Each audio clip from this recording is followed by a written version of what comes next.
నమస్తే వారిదాస్ గారు. నమస్కారం. నరాల బలహీనతకి ఒక మంచి ట్రీట్మెంట్ ఉందమ్మా. మనకి ప్రకృతిలో దొరికే కొన్ని ఔషధాలతోనే చాలా సింపుల్ గా తగ్గించుకోవచ్చు అని చెప్పన్నారు కదా. అవును. మరి ఔషధాలు ఏంటి, ఎలా ఉపయోగించాలి, ఏ ఏ సమస్యలకు ఉపయోగపడతాయి? ఇప్పుడు చిన్నపిల్లల నుంచి వృద్ధాప్యం వరకు చాలా మంది నరాల బలహీనత కలిగి ఉన్నారమ్మా. చిన్నపిల్లలు కూడా ఊరికి అలసట, కొంత దూరం నడిచినాక నా కాళ్ళు నొప్పులు అంటున్నారు చిన్నపిల్లలు. ఇది నిజమైన మాట. వీక్ గా ఉంటున్నారు చాలా. అంటే చిన్న విషయాన్ని చెప్తున్నాను. తీగ జాతులో దోలగుండ అనేది గొప్ప ఔషధం అమ్మ. పూర్వకాలంలో ఈ దోలగుండి కంచెలు ఎక్కువ ఉండేవి అన్నమాట. కంచెలు ఎక్కువ ఉన్నప్పుడు మేకలు, గొర్రెలు కానీ, పశువులు కానీ, ఆవులు కానీ, గేదెలు కానీ ఈ ఆకులు తినే దోలగుండి యొక్క తీగ జాతి చిక్కుడు చెట్లాగానే పాకుద్ది. ఆ ఆకులు కూడా తినే మేకలు కూడా ఎక్కువ తీసుకున్నాయి. ఇప్పుడు తల్లిపాలు తగ్గిన వాళ్ళు చాలా మంది ఉండారమ్మా. బలంగానే ఉంటారు. నరాల వీక్నెస్ వల్లే కదా. ఇప్పుడు మనకి కండరాలు ఉంటాయి, నర్వ్ సిస్టమ్ ఉంటుంది. అన్ని మజిల్స్ కండరాలు కరెక్ట్గా ఉంటేనే కదా ఇవన్నీ కండరాలు, అవునా కదంట. ఈ రక్త ప్రసరణ జరిగితేనే కదా ప్రతి అవయవం ఆరోగ్యంగా ఉండేది.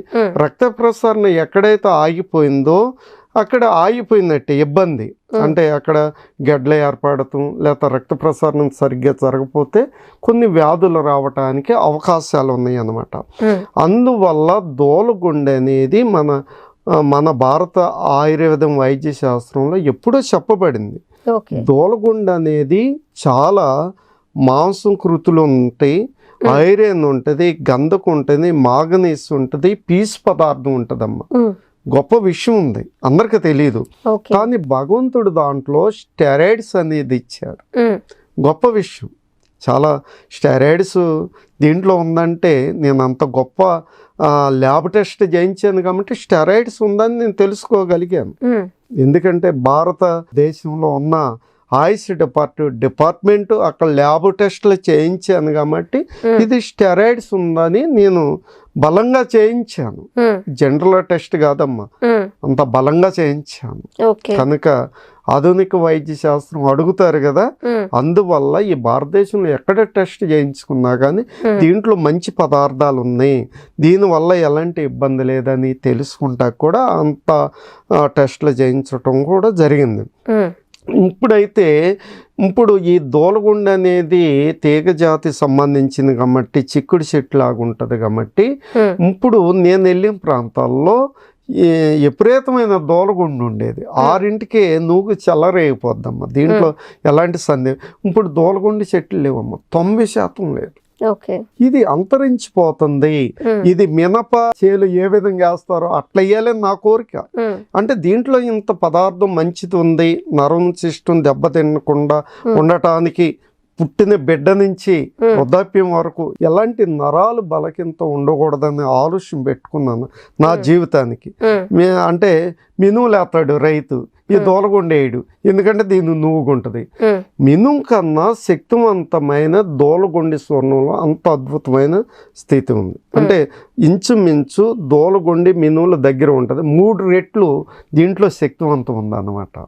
అందువల్ల ఇది నేను ఆ మొక్క మీద ఇంత పరిశోధనలు జరిగినాయి కాబట్టి మానవాళ్ళు ఎంతోమంది నరాల వీక్నెస్తో ఇబ్బంది పడుతున్నారు. పూర్వం కాలం వాళ్ళు ఇప్పుడు 70-80 సంవత్సరాలు చాలా ఎముకలు గట్టిగా ఉంటాయి, ఎముకల మీద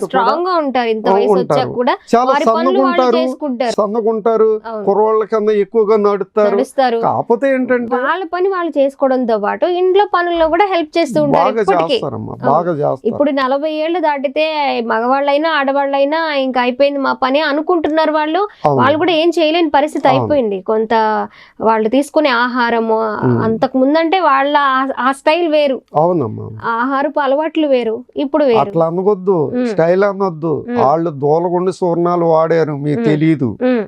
ఈ చిక్కుడుగాయలాగా ఉన్నాయి కదా, ఇది అడవి చిక్కుడు కదా అనే ఉద్దేశంతో ఆ రుచిని చూడగలిగారు. చూడమంటే అంత శక్తి కలిగి ఉన్నారు. లేకపోతే వాళ్ళు ఏం మనకన్నా హీరోలు కాదు. వాళ్ళు మొట్టమొదటి నుంచి పొలంలో ఉండేవి కాబట్టి ఆ గింజలు తీసుకొచ్చి మామూలు చిక్కుడుకాయలు గింజలు వండుకున్నట్టే అంత శక్తిమంతులమ్మ. లేకపోతే వాళ్ళకి శక్తి ఎక్కడ రాదు కదా. ఇప్పుడు పొలంలో రైతులు కట్టవాలంటే తీసేస్తున్నారమ్మ. ఈ దూలగుండి చెట్లు కూడా కనిపెట్టలే. నాకు బాధాకరమైన విషయం ఏంటంటే ఈ తీగ జాతి పొడపత్రి, తిప్పసత్తు దూలగుండిపోతుంది అని ఆవేదన నాలో ఉంది. సరే పొడపత్రి, తిప్పసత్తు అంటే ఇబ్బంది ఉండవు, దూలగుండి అంటే ఇబ్బంది, నువ్వు చెలరేగుద్ది అనమాట. కనుక అయినా ఎంత నువ్వు చెలరేగినా కానీ ఔషధ గుణాలు ఉన్నాయి కాబట్టి మరి రేపు నుంచి కేజీ 800 రూపాయలు ఏట మాంసం. ఇంకా ఈ తీగ జాతి అనేది లేకపోతే 8,000 కూడా వెళ్ళిపోవచ్చు, ఆశ్చర్యపడవలసిన అవసరం లేదు. కానీ ఈ యొక్క ఆకు జీవాలు తీసుకుంటే పాల ఉత్పత్తి ఎక్కువ ఉంటుందమ్మా. అందువల్ల ఆ మేకల పాలు లేకపోతే ఆవు పాలు లేకపోతే బర్రె పాలు తీసుకుంటే మనం గట్టిగానే ఉంటాం, బలంగానే ఉంటాం, నరాలు వీక్నెస్. ఇప్పుడు తల్లి పాలు మరిసినాక పాలు ఇస్తూ ఉంటారు చిన్నపిల్లలకి, అంటే పుష్టిగా ఉండాలన్న ఉద్దేశం. ఇది నిజమైన మాటే. తల్లి పాలు మరిసినాక తప్పకుండా ఇస్తాం. కనుక మరి పాల ఉత్పత్తి ఎక్కడ పెరుగుద్ది? ఇలాంటి తీగ జాతి పండిన తిప్పతీగ, దూలగుండి ఈ లేకపోతే పాల ఉత్పత్తి ఎక్కడ పెరుగుద్దమ్మా? జీవాలు తగ్గిపోతున్నాయి. అందువల్ల ఒక రైతుగా ఎలాంటి పంటలు పండిస్తే కనుక మళ్ళీ యథాస్థితిలో మళ్ళీ జీవాలు పెంచుకుంటాక అవకాశాలు ఉంటాయమ్మా. ఖచ్చితంగా పాల ఉత్పత్తి ఉంటుంది. ఆ ఆకులు తీసుకుంటే పాల ఉత్పత్తి. ఇవాళ మీరు పాలు గమనించండి, ఇటు వరకు పూర్వం గేదెల పాలు తీసుకుంటే బిళ్ళు మేసి వచ్చాయమ్మా. చాలా ఆ పెరుగు తీసుకుంటే ఎన్న చేతికి అంటేది, చక్కగా మంచి రుచిగా ఉండేది పెరుగు. ఇవాళ రుచిగా ఉందమ్మా చెప్పండి, లేదు కదా. అదే గేదెలు కానీ మేత తేడాలు ఉన్నాయి. మరి ఇవాళ చిట్టు దొరకతలేదు, తవుడు వేయట్లేదు, చూసారా. రైతులు కూడా పురుగడతలేదు. అందువల్ల ఈ యొక్క నరాలు వీక్నెస్ రావటానికి ఏంటంటే ముఖ్యంగాను రైతులు కూడా ఎందుకులే 10 కేజీలు కట్ట తెచ్చుకుందాం వండుకుందాం అనే ఆలోచన ఉంటున్నారు. కానీ రైతు చాలా కోల్పోతున్నాడు. వాళ్ళకు కూడా ఇసుకొచ్చేస్తుందమ్మా నిజంగా చెప్పాల్సి వస్తే. ఎందుకంటే మనుషులను బట్టి రైతు కూడా నడుస్తున్నాడు.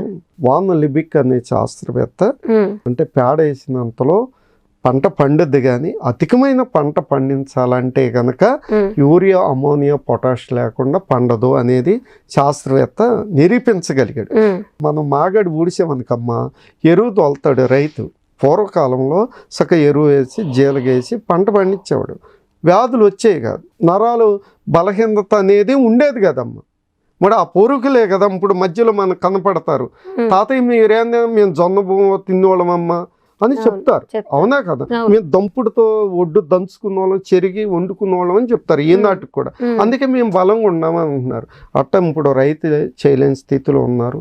అందుకే ఈ యొక్క ఈ విధానం చెప్పడానికి కారణం ఏంటంటే దూలగుండి అనేది మనం మినప పంట ఏ విధంగా పండించాలో నేల మీద కూడా అతి తక్కువైనా కానీ పండిస్తే కనుక వ్యాధి ఉన్నా లేకపోయినా కానీ మినప సంబంధించిన పదార్థంగా తీసుకుంటే కనుక ఎలాంటి బలహీనత అనేది రాదని వైద్య శాస్త్ర విధానం ప్రకారం నేను చెప్పగలుగుతున్నాను. మరి దూలగుండి వల్ల నరాల బలహీనతని ఎలా తగ్గించుకోవచ్చో వివరించారు. Thank you so much. నమస్కారం అమ్మా.